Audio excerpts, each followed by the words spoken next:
कलकत्ता में कौन सा गीत था वो?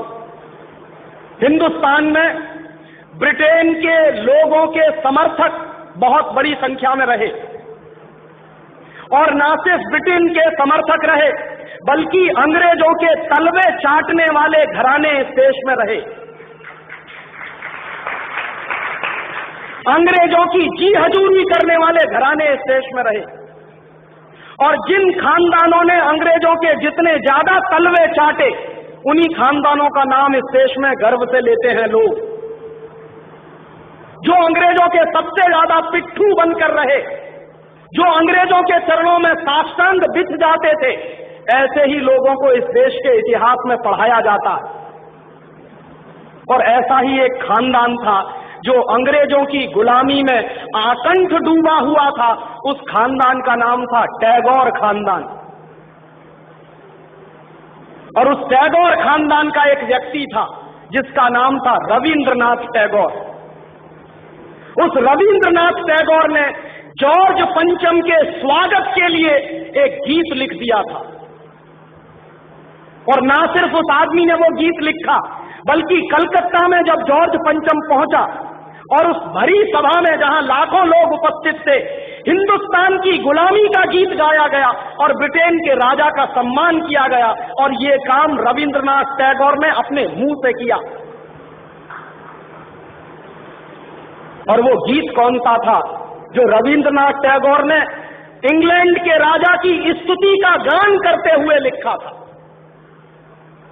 वो गीत वही है जिसको आप कहते हैं जनगण मन अधिनायक जय हे भारत भाग्य विधाता।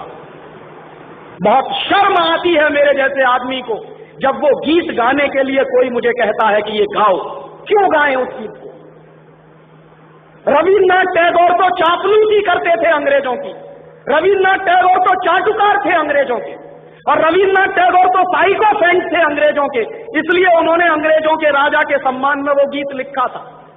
मैं तो नहीं हूं, मुझे तो अंग्रेजों की चापलूसी से कोई मतलब नहीं। मैं तो अंग्रेजों का उससे ज्यादा विरोधी हूं जितना कोई हो सकता। लेकिन मेरे आजाद देश में उस गीत को बार बार गवाया जाए, ये मेरा राष्ट्रीय अपमान का प्रश्न है। और जिस गीत को अंग्रेजों के राजा जॉर्ज पंचम के स्वागत में गाया था रविन्द्रनाथ टैगोर ने, वही गीत 5 दिन पहले दिल्ली के एयरपोर्ट पर गाया गया महारानी के सम्मान में। आपने कभी ध्यान दिया है उस गीत के शब्द क्या हैं और उन शब्दों का मतलब क्या है? जनगण मन अधिनायक जय हे, हिंदुस्तान की जनता के मनों के अधिनायक तुम्हारी जय हो, ये मतलब है।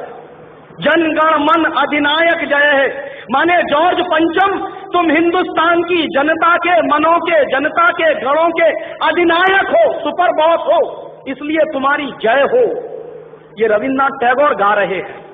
भला इससे ज्यादा चाटुकारिता का दूसरा कोई प्रमाण मिल सकता? इससे ज्यादा साइकोफेंसी का दूसरा कोई प्रमाण आपको मिल सकता? और दूसरी लाइन है जनगण मन अधिनायक जय है भारत भाग्य विधाता, माने तुम भारत के भाग्य विधाता हो, माने हमारा भाग्य तुम लिख रहे हो। ये तो कोई भगवान से भी नहीं कहता है। लेकिन रविन्द्रनाथ टैगोर ने तो हिंदुस्तान के साम्राज्यवादी राजा का प्रतीक जो जॉर्ज पंचम था, उसको भगवान से भी ऊपर रख दिया था कि तुम तो भारत के भाग्य विधाता हो। पंजाब सिंध गुजरात मराठा द्राविड़ उत्कल बंग, विंध्य हिमाचल यमुना गंगा, उच्छल जलधि तिरंग, तब शुभ नामे जागे तब शुभ आशीष मांगे।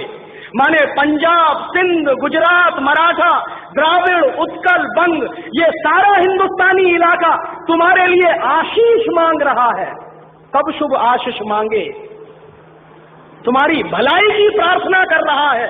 ये पूरा हिंदुस्तान जो अंग्रेजों की गुलामी में सिसक रहा था, उसको रविन्द्रनाथ टैगोर लिख रहे हैं कि ये सारा का सारा हिंदुस्तान तुम्हारे लिए आशीष मांग रहा है,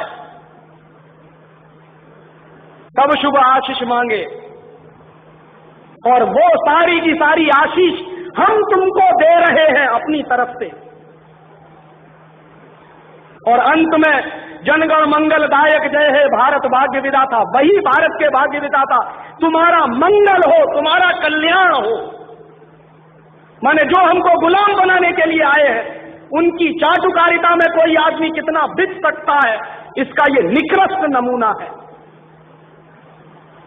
और अंत में वो कह रहे हैं कि जय हे जय हे जय हे, माने तुम्हारी ही जय है, तुम्हारी ही जय है, तुम्हारी ही जय है। ऐसा गुलामी का प्रतीक गीत ये गुलामी के दिनों में गाया गया एक ऐसे हिंदुस्तानी की तरफ से जिसको शायद आप बड़े श्रद्धा की नजर से देखते हैं। और ये गीत जब गा दिया था उन्होंने और चरणों में बिछ गए थे रविंद्रनाथ टैगोर, तब अंग्रेजों ने उनको नोबेल प्राइज दिलवा दिया था पुरस्कार के रूप में। रविंद्रनाथ टैगोर को ऐसे ही नोबेल प्राइज नहीं मिला था। अंग्रेजों ने कुछ नियम बनाए थे, कुछ परंपराएं बनाई थी, और अंग्रेजों के नियम क्या थे?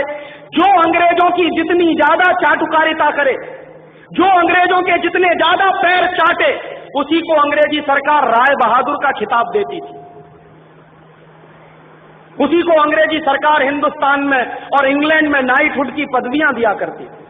ऐसे ही लोगों को अंग्रेजों की तरफ से इनाम मिलते थे, क्योंकि वो अंग्रेजों के चरण चाटते थे और हिंदुस्तान को गालियां देते थे। और ऐसे चरण चाटू लोग आपने नाम सुना है, हिंदुस्तान के राजाओं के दरबार में कुछ चारण और भाट हुआ करते थे। वो चारण और भाट क्या करते थे? राजा चाहे जितना गंदा हो, चाहे जितना बदमाश हो, चाहे जितना लफंगा हो, लुच्चा हो, वो चारण और भाट हमेशा राजा की प्रशंसा ही करते थे। बदले में राजा उनको कुछ इनाम बांटता था। ऐसे चारण भाटों का खानदान है ये टैगोर खानदान, जिन्होंने ये गीत लिखा है। और मेरा अंदर से रोम रोम कांप जाता है जब कोई मुझे कहता है कि राजीव भाई जनगण मन गाइए। क्यों गाएं? हिंदुस्तान का गीत नहीं है जनगण मन अधिनायक जय। हिंदुस्तान का गीत तो वंदे मातरम रहा है।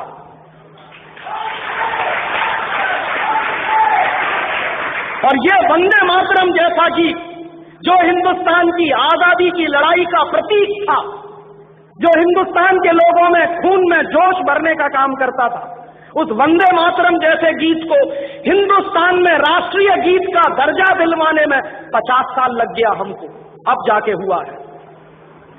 लेकिन जो गुलामी के जमाने का गीत था जनगण मन अधिनायक जय है, वो आजादी के तुरंत बाद हिंदुस्तान के उन गुलाम लोगों ने, जो शरीर से आजाद होंगे लेकिन दिमाग से गुलाम होंगे, हिंदुस्तान का राष्ट्रीय गीत बनाया था। और आप में से बहुत कम लोग जानते होंगे कि कांग्रेस के 2 अधिवेशन हुए थे, जिन दोनों अधिवेशनों में यह फैसला हुआ था सर्वसम्मति से कि हिंदुस्तान की आजादी के बाद जनगण मन हमारा राष्ट्रीय गीत नहीं रहेगा। यह फैसला हुआ था कांग्रेस की समिति में।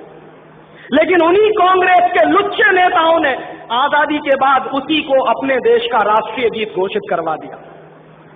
इससे ज्यादा शर्म की दूसरी बात कोई हो नहीं सकती।